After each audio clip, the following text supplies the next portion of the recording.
नमस्कार मित्रांनो, मी भूषण रमेश महाजन, नाशिक। आज आपण असा विषय चिंतनाला घेतला आहे की जो विषय सातत्याने तो शब्द आपण ऐकत असतो, मोठमोठ्या व्यक्तींच्या तोंडून तो शब्द ऐकलेला असतो। तो विषय म्हणजे आरंभशूर। असे काही व्यक्ती असतात, त्यांना आरंभशूर असं म्हटलं जातं। आरंभशूर म्हणजे काय? एखादं कर्म सुरुवात करणं आणि त्याचा शेवट न करता मध्येच सोडून देतात, असे जे कर्म करत असतात त्या व्यक्तींना आरंभशूर असं म्हटलं जात असतं।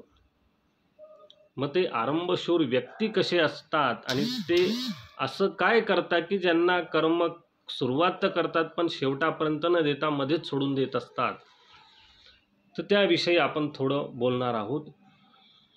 तर आरंभशूर व्यक्तित्व कसं असतं त्याविषयी आपण बोलू। तर असे जे व्यक्ती असतात ना, त्यांचं आपुले स्वकर्तृत्व न त्या कर्मांतरी। कर्म करायला जेव्हा ते घेत असतात, ते कुठलंही कर्म असो, आरंभशूर व्यक्तींबाबतीतलं चिंतन आहे हे लक्षात घ्या। तर ते करत असताना त्या कर्मामध्ये त्यांचं स्वकर्तृत्व न त्या कर्मांतरी। कर्म सुरू करत असताना त्यांचं कर्तृत्व त्यामध्ये काहीही नसतं, अन्यासवे विसंबूने कार्य उतरती।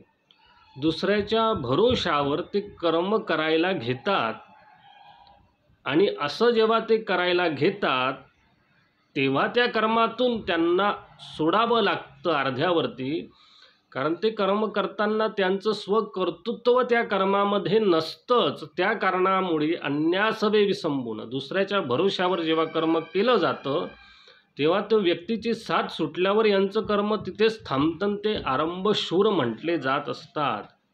मग त्यांची ख्याती काय होते? तर आरंभशूर म्हणून या ख्याती तेथे उमगणं निरंतर राही। त्यांना ते या गोष्टी माहितीच होत नसतात, ते सातत्याने प्रत्येक गोष्ट सुरू करतात आणि अर्ध्यावरती सोडून देतात, अशाने ते आरंभशूर म्हटले जातात।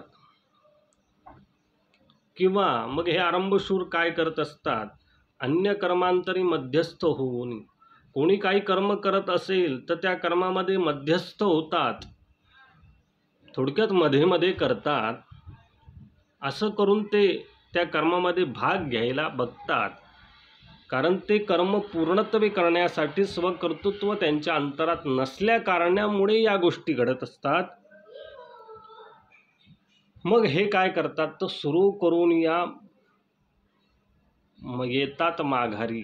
कर्म सुरू तर करतात ते, परंतु पुन्हा माघारी येतात आणि परतून पुन्हा स्वस्थानी, पुन्हा परतून जिथे कर्म सुरू केलं तिथे येऊनच उभे राहत असतात। अशा व्यक्तींना आरंभशूर असं म्हटलं पाहिजे। कारण कर्म सुरू करत असताना कुठलंही कर्म असो तर आपुले क्षेत्रे निष्णात पारंगती, त्या क्षेत्रामध्ये त्या कर्मामध्ये निष्णात असणं आवश्यक असतं, पारंगत असणं आवश्यक असतं। आणि त्यापुढेही तेथे कर्तृत्वाने सिद्ध कार्यगती, कर्तृत्वाने स्वकर्तृत्वाने कार्य सिद्ध होत असतं, कार्याला गती मिळत असते। ह्या गोष्टी असेल तर कर्म पूर्णत्वास जातं, आणि स्वकर्तृत्व नसेल तर मग अन्यावर विसंबून जेव्हा कार्य घडलं जातं तेव्हा ते कर्म सोडावं लागतं, अर्ध्यावर सुटतं, मागे यावं लागतं। आणि मग असे व्यक्ती दुसऱ्याच्या भरोशावर करत असल्या कारणामुळे त्यांना आरंभशूर म्हटलं जातं। आणि मग ते कर्म सुरू तर करतात पण शेवटापर्यंत जाऊ शकत नाही। आणि मग कोण शेवटापर्यंत जातं? आरंभशूर कोणाला म्हणू शकत नाही? तर कार्यभार स्वतःचे उरावरी, जेव्हा ते कर्माचा भार स्वतःच्या अंगावर घेतात आणि कर्माचं नेणतेपण स्वतःकडे ठेवतात, तेच कर्म पार करू शकतात, शेवटापर्यंत जातात आणि कर्म पूर्ण करतात। जे कर्म स्वकर्तृत्वाने स्वतःच्या अंगावर घेतात, थोडक्यात जबाबदारी घेऊन कार्य करत असतात, ते व्यक्ती अंतापर्यंत ते कर्म नेत असतात। पण जे कर्म सुरू तर करतात पण शेवटापर्यंत नेत नाही, त्यांच्या अंतरामध्ये निजत्वे कार्य भागन अंगावरी, ते कर्म अंगावर घ्यायचं नसतं, आणि सातत्य त्यांच्या अंतरात नसतं. कर्म पूर्ण होईपर्यंत सातत्य लागतं. ते नसल्यामुळे हे आरंभशूर म्हणून यांना संबोधलं जातं किंवा यांची ख्याती अशी तयार होते की त्यांना आरंभशूर म्हटलं जातं. अशा प्रकारे आरंभशूर कोण व्यक्तित्व असतं त्याविषयी आपण चिंतन केलं. सारांश यामध्ये असा की कुठलंही कर्म करत असताना ते सुरुवात करण्यापूर्वी त्या कर्माची पूर्ण माहिती घेणं महत्त्वाचं असतं. ते आपल्याकडून निभवलं जाणार का नाही याविषयी चिंतन केलं पाहिजे आणि त्या कर्मामध्ये स्वकर्तृत्व आणि स्वतःवर घेण्याची जबाबदारी असेल असं कर्म पूर्णत्वास जातं. दुसऱ्यावर विसंबून कार्यभाग पूर्ण होत नाही. मग ते आरंभशूर व्यक्तित्व म्हटलं जातं. त्याविषयी आपण चिंतन केलं. पुढील व्हिडिओमध्ये पुन्हा आपण भेटू. तोपर्यंत धन्यवाद.